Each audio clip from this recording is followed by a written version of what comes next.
Hey, what's going on, y'all? Jason Morris here. Really glad you're hanging out with me today.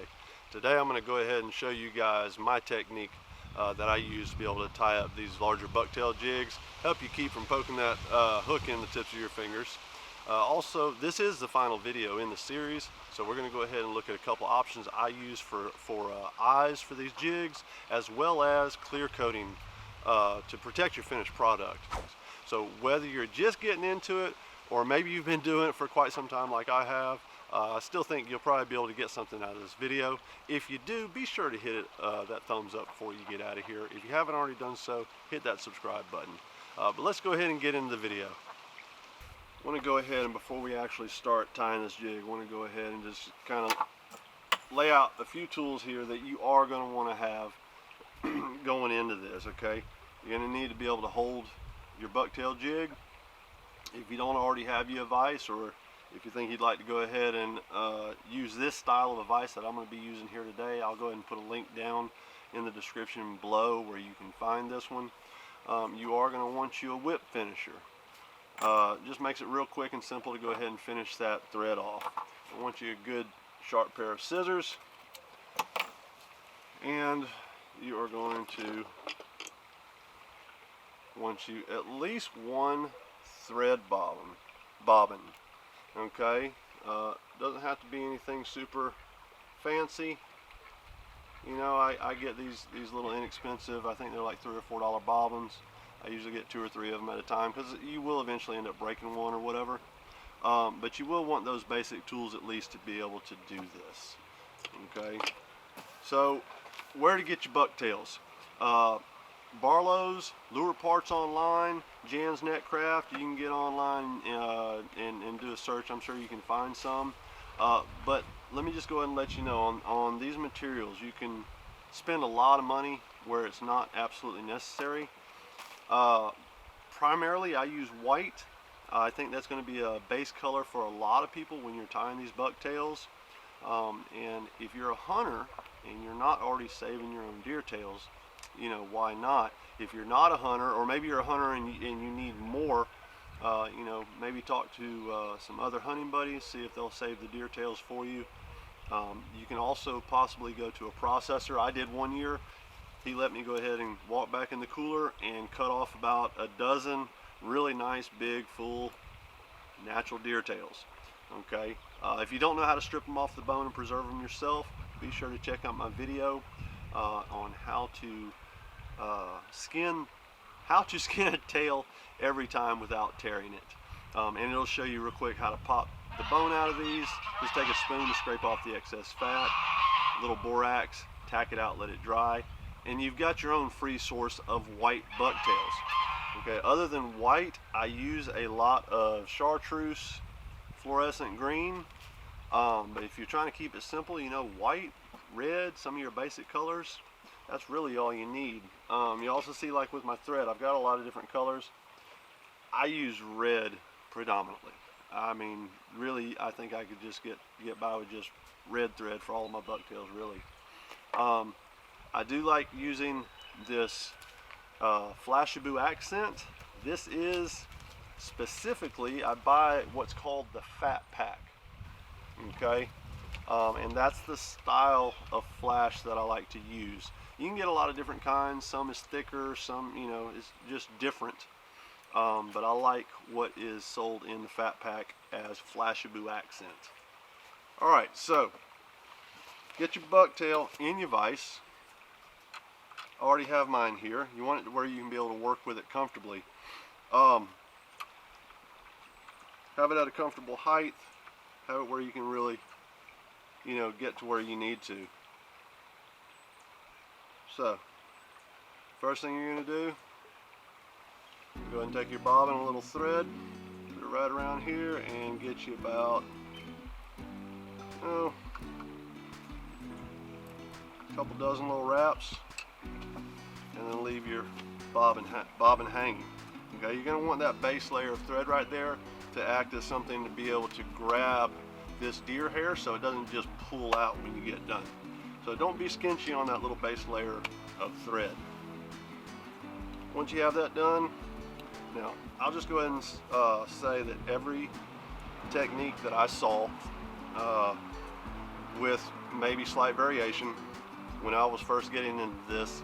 Everybody was getting a little pinch of hair and then tying it on here and then rotating it and putting a little here and putting some here, and they were working all the way around the jig with smaller bunches of hair. Doing that for me, not only was it mind-numbingly time consuming, but I kept jabbing my fingers on the points of the hook trying to work around it like that. So let me show you guys what I do. I go in here and I don't always nail it exact every time, okay, but I get me a nice big bunch of hair.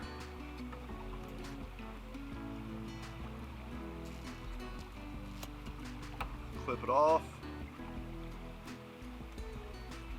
And you can go ahead and strip it some. If you're wanting all long hairs, go ahead and grab it out here, and then you can strip it of your shorter hairs. It'll thin it out, and it'll leave you with just the longer hairs. Okay, if you want a more full bucktail, don't do that.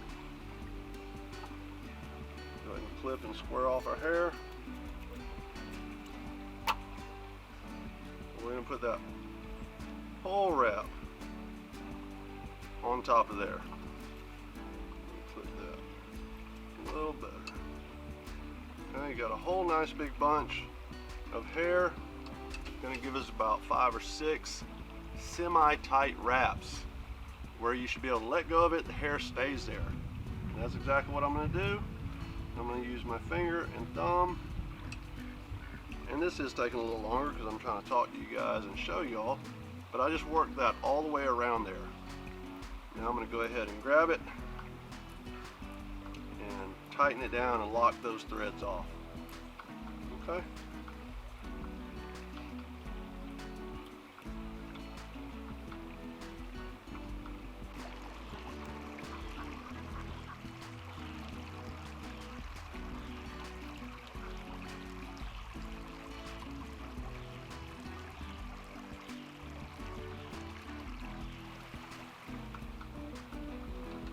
Now, that has all those hairs in place where they need to be in one shot, okay?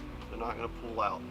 If you do happen to not get it perfect in that one shot, just rotate your jig where you need to, where you may have a bare spot, and go ahead and fill in a little patch. Usually I can nail it first time. Once you've done it a few times, you know how much hair to have and how to work it around there, and it just gets super quick and easy. Okay, so we've got our base color. At this point, if you're wanting to add a secondary color, this is when you go ahead and do so. We'll just put us just a little bit of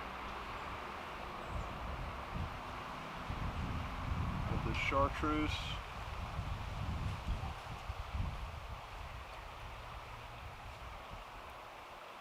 Just to give it a little bit of pop. Like I said, if you want to stick with just basic white, not a thing wrong with that. Basic white with red thread, bucktail, with or without flash, I promise you, has taken a lot of fish over the years, both fresh and salt water. Okay, now it's not necessary every time you wrap this to make sure you've just got solid red thread. You just want to wrap each layer enough to where it's not going to pull out and it's there. Okay. Okay, so now if you got your colors on there that you want, and you want to add some flash, now would be the time to do so. I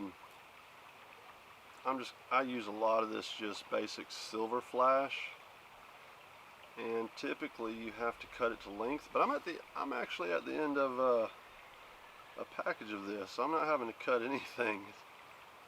It's at the right length, but I typically cut it approximately the same length as the bucktail hair that I'm tying. Okay, so typically about 3 inches. Now with this flash, this is something that you can't just wad a bunch of it on there all in one spot. I eyeball it. Some guys get really technical and they want to count how many per jig. I eyeball it and get the amount of flash that I want visually. Okay, you don't really need a huge amount to add a flash accent. Obviously, if you want more flash, then add more flash. But I go ahead and put it on 3 sides of the jig. The one facing me. Let's square that end up a little bit. One facing me. The side on top. And then I'll go ahead and do this last side right here. And like I said, just eyeballing about how many strands to use. Alright, doesn't take a whole lot of wraps to lock your flash accent in place. Alright, and now if this is the end of your jig, if you're not going to add anything else to it, this is where you'd go ahead and go back and forth and finish it off and make this little neck area of thread look just as clean and pretty as you want it. But don't forget now, you're not relegated to just using hair. Let's see, like right here, here's a good example. Here's a little bucktail jig, just to add a little color accent. I use some of this chartreuse hackle feather.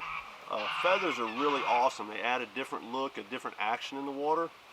It'll really stream out and look more minnow-like in the water, and every time you kind of pause it, those feathers just kind of undulate. So don't forget about feathers, or you know, using other things besides just the bucktail. But we are going to go ahead and finish this off.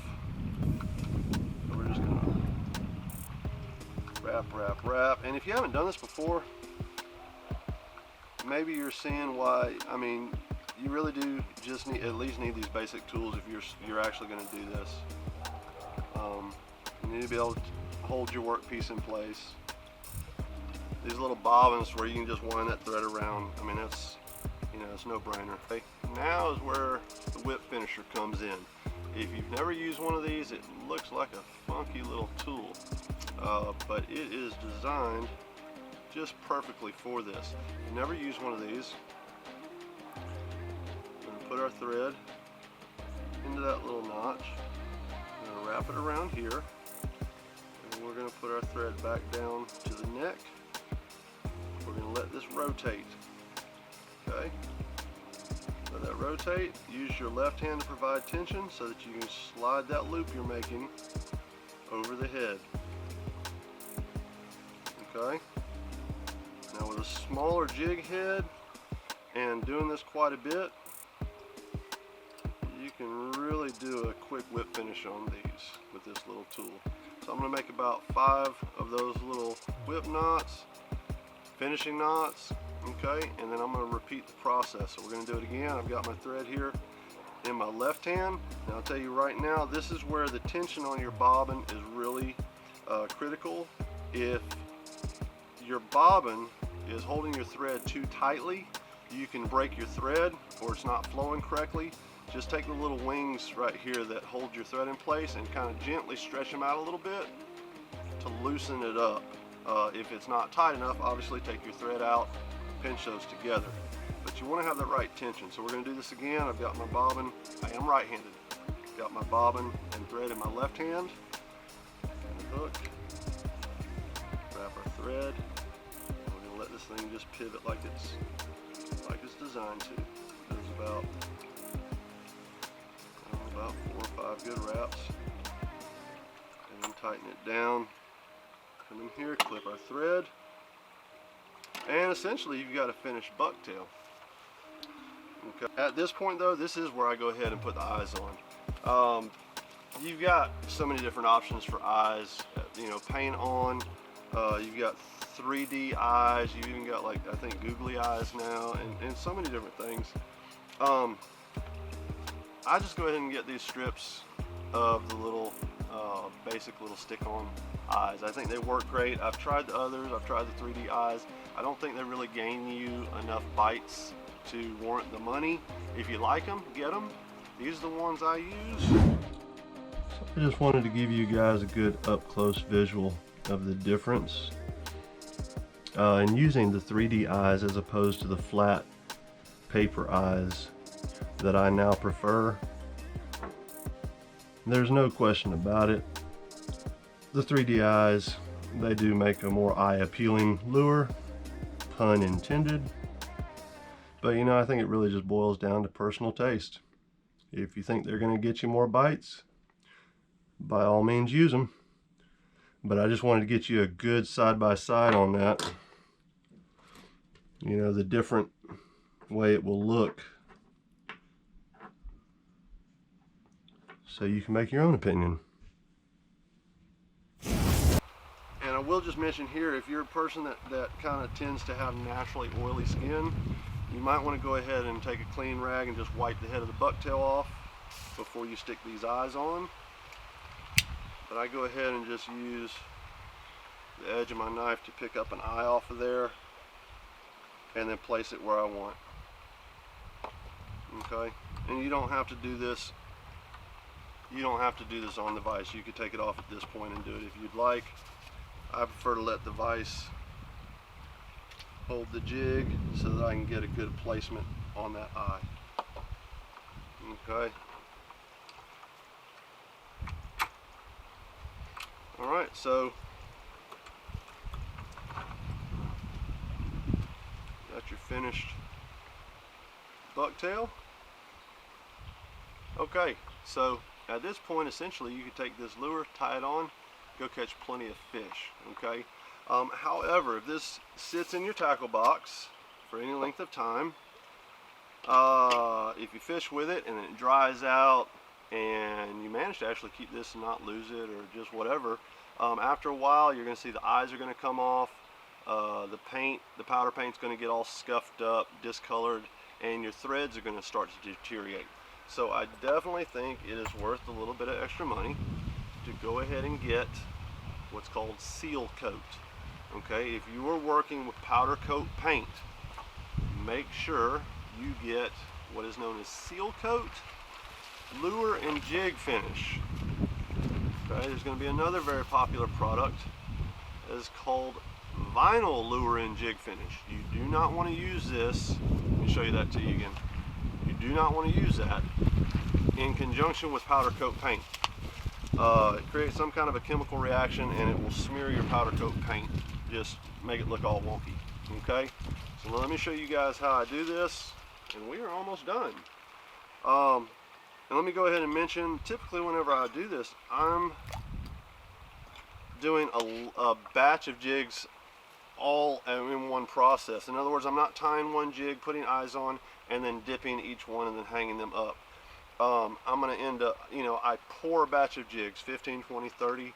I go ahead and powder paint a batch of jigs and then let them hang and cool. And then I go ahead and tie up a whole batch of jigs, put eyes on them, and then have them ready to dip. Okay, so typically I'm not just doing one jig head. Also, just show you guys something. Let me get over here a little closer so you can see this.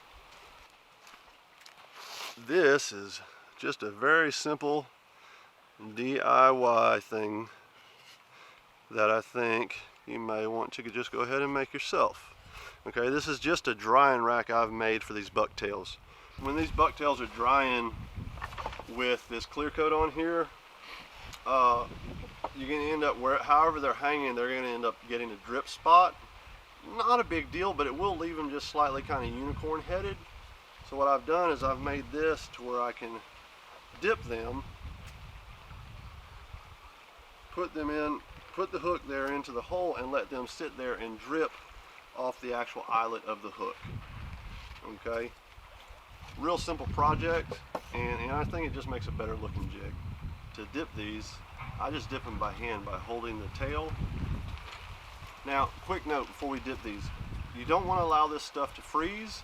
You also don't want this to get really cold and try to dip in it, because it's going to get really thick. Okay, you want it to be, you know, room temperature or above when using this. Also, read the caution label. Use it in a well ventilated area. You don't want to be in a closed up area sucking these fumes up, or at least I hope you don't. Okay, so I'm just going to go ahead and gather all the hairs together. Now I am only going to dip this head up to the end of the threads. Okay, you don't want to get it all on these hairs. So we're just going to go down to the end of the threads. And I just usually go ahead and let it drip just a couple of times right there off the nose of the hook. Set it on my little drying board, and then from there I just let it drip and sit overnight. Like I said, I'm doing a batch of these at a time typically, so I'll go ahead and fill up one or both sides of these and then set it somewhere, that way it can sit for 24 hours. And then they're ready to put in a package, you know, sell, make you a little side money, or to put in your tackle box and go on your next fishing trip. So, but that's it. It's not a difficult process. Once again, if you need to purchase you a vise so that you can get into doing this, or maybe some of your tools, also other resources, go ahead and click down in the description, show more, to expand that, and I'll put down there what I can to help you guys out. Appreciate any of you guys' comments, feedbacks, questions. You know, leave them in the comments below. If you got something out of this video, I really would appreciate a thumbs up. And until the next time, guys, that's all I got. Appreciate you watching, hanging out with me. Y'all take care, and God bless.